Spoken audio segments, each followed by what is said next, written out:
కాదమ్మా తల్లి, నేను ఒక మాట ఒక వైపు చెప్తా.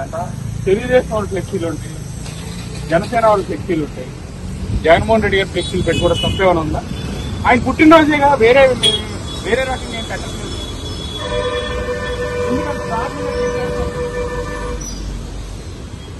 దయచేసి మేము ఇక్కడే ఉంటాం, ఏమైనా తీస్తే మాత్రం నేను వచ్చి ధర్నా చేస్తాను. మున్సిపల్ ఆఫీస్ పెద్ద ఫ్లెక్సీ కటౌట్లు పెడుతున్నారు అక్కడ. పర్మిషన్, వాటికి పర్మిషన్లు ఉన్నాయి. ఇప్పుడు వెళ్దాం. ఏ తీస్తారు అంటే ఎన్నో రోజుల నుంచి ఉండొచ్చు. ఇప్పుడు నేను అడిగినందుకు అవి తీయించేస్తారా తల్లి? అంటే నేను అడిగినందుకు తీయించారా? దయచేసి నేను ఒకటే విషయం తప్పుగా చెయ్యొద్దు ప్లీజ్. నేను అడిగేది ఒకసారి, సార్ రేపు పట్టలేదు మా సార్, తర్వాత మీరు ఏమైనా చేయాలి, కానీ ఇప్పుడు మాత్రం అలా చేయొద్దు. గవర్నమెంట్ మీద ఉండొచ్చు, ఏదైనా చేయొచ్చు, అలా తప్పు చేయదు.